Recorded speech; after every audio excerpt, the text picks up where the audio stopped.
I did not expect to be filming this video before 2023, but here we are. It was announced yesterday that a suspect has finally been arrested in the Moscow Idaho student murder case. And I found out yesterday while I was at work, and it was insanely busy, but I spent every little free moment I had going on my phone trying to Google to see what was going on and keeping updated on what was happening with the case. And it just so happened to work out that I had a couple hours today before work so I could sit down and film this video for you all. And let me just tell you that I've been working for like 8 days straight now, it feels like, and I'm pretty delirious at this point, so I'm hoping this video makes sense and that I get it all the details together properly. But give me some grace if I mess something up here because I am exhausted, but I really wanted to get this video up for you all, and I wanted to continue this conversation with you all on this case. So on December 30th of 2022, just yesterday as I'm filming this video, 28-year-old Bryan Kohberger was arrested in Albrightsville, Pennsylvania by the FBI. This man that I have on the screen right now, this photo gives me chills, and there seems to be like no life in his eyes. According to CNN, authorities zeroed in on Bryan after tracing that white Hyundai Elantra that everyone's been looking for, that we've all been talking about. They tracked it back to Bryan as being the owner.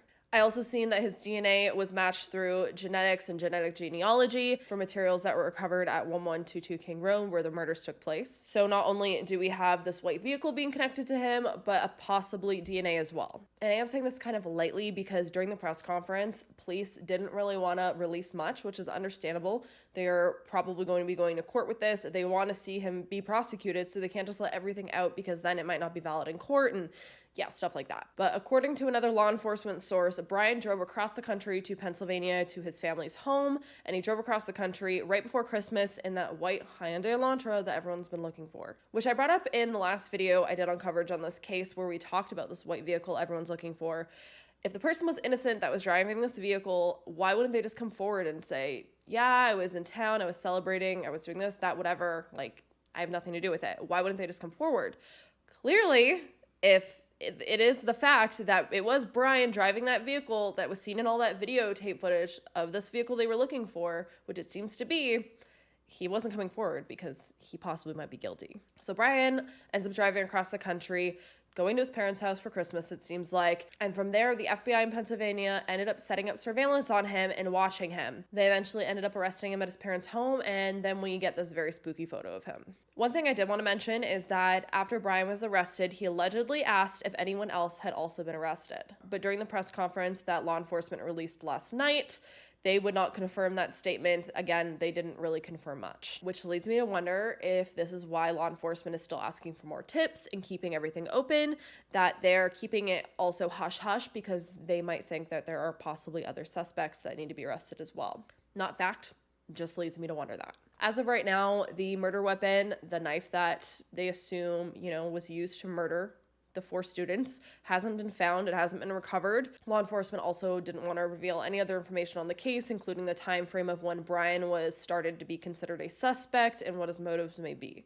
But who is Bryan Kohberger? Who is this man that they've arrested that allegedly murdered these 4 innocent students? Well, what I found out is pretty shocking. Bryan was born on November 21st of 1994. There isn't really much about his childhood that we know. I'll talk about a couple things in a moment, but I really want to focus on right now is Bryan's schooling, which seems to be quite detailed and quite concerning. In 2018, Bryan finished an associate's degree in psychology in Northampton Community College.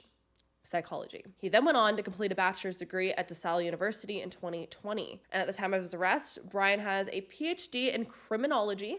He's a criminology student, and he was also a teaching assistant at Washington State University's Pullman campus. That means that Bryan was living in Washington State, the state right next to Idaho, and had also attended a university that was only a 15-minute drive from Moscow. 15 minutes. So he studied both psychology and criminology. Much like Austin Sigg in the Jessica Ridgway murder case. I covered that video. I definitely recommend you watch that. But the killer in that case also was a college student going to school for criminology and pathology and all of that stuff, trying to learn, crime scenes and how to murder someone, basically. Going to school to learn how to murder someone in the most efficient way without getting caught. And that really leads me to wonder if this is the new version of serial killers and murderers we're going to be seeing. Since there are so many classes out there nowadays, so much information on the internet where you could basically learn how to be a better killer and not get caught and get away with it. It makes me also question when people say, why are there less serial killers nowadays compared to the 70s? It makes me wonder, maybe there aren't less serial killers. Maybe they're just better at not being caught.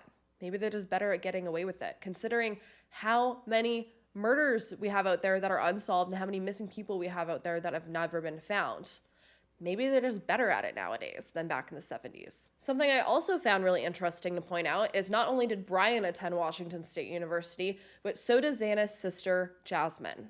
Now, this may just be a very strange coincidence. She may have never ran into him, never have met him. They are in two completely different fields. I think she's in business. He was in criminology. But could that be a possible link between how Bryan ended up maybe knowing the 4 students that were murdered? Because why would he choose them? Why? It's the big question we all wonder. Why would he choose to go into this house on this street and murder these 4 people? Why would he do that? We don't have a motive yet. We don't know why. It seems he was studying psychology and criminology, possibly, in my opinion, learning to maybe be better at being a killer, but it doesn't answer why he would choose them. Why didn't he choose someone maybe closer to home or someone completely out of the way? Why only a 15-minute drive away? Could he possibly have some connection to them? We don't know, but it leads me to question that.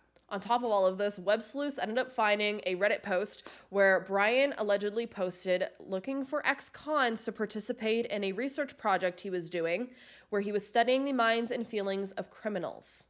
Again, as I said, possibly learning to be more sophisticated and better. And this post was made on a subreddit on ex-cons. Possibly, again, going out on the internet, trying to learn the minds of other criminals so he could see where they slipped up and went wrong so he can learn to not go wrong. Clearly, he didn't do good enough because he's been arrested, but it still makes me wonder, does he have other murders that he's gone away with? Now, I don't normally trust random people on TikTok for facts, but I did find this one girl who had made a video that actually had photo proof that she grew up with Bryan and she knew him. She claims in this video that she knew Bryan, and when she knew him during high school, he was a very heavy heroin addict. On top of that, there was another man who came out and spoke to the media named Nick McLaughlin, who claims that he also knew Bryan in high school, and he told the Daily Beast that Bryan was, and I quote, down to earth, but then became aggressive and thinner than a rail in his senior year. Nick also said that Bryan took up boxing classes, citing he was, and I quote, always wanting to fight someone. He also said that Bryan was taking criminal justice courses, thinking he wanted to be a police officer. Now, hearing both of those stories, they seem to line up. Could Bryan possibly have started taking heroin in high school, just like this one girl claims? And then we have his friend, or this guy, Nick, that knew him, saying that Bryan went from being a little heavier, which this other girl claimed that he was kind of heavier, and then he became skinnier than a rail. He was very thin. He lost a lot of weight. And could this possibly be because he was doing heroin?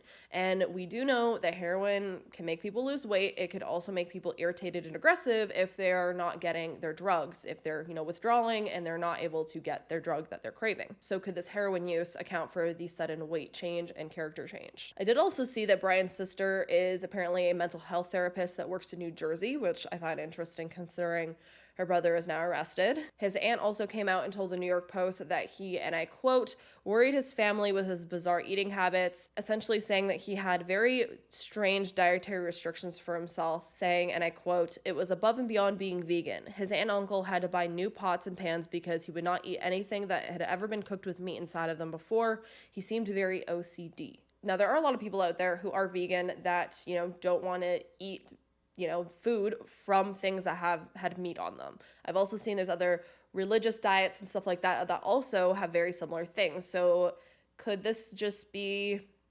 normal, quote unquote normal? Possibly, but could this also be because he does allegedly have OCD and that he has all these strange things about him?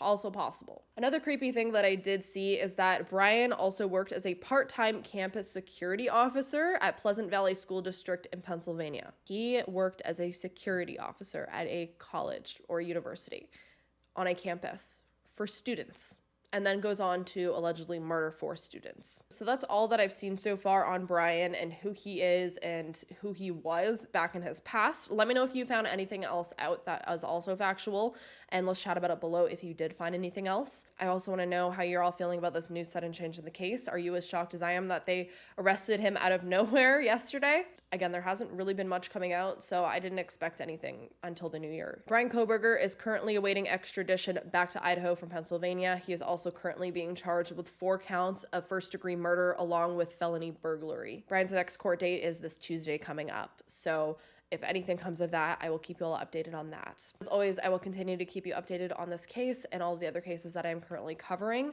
If you're not subscribed, I do recommend hitting that subscribe button if you want to keep up to date with this case and other cases such as these. And I hope you all stay safe out there. Lock your windows and doors, and I will see you in the next case.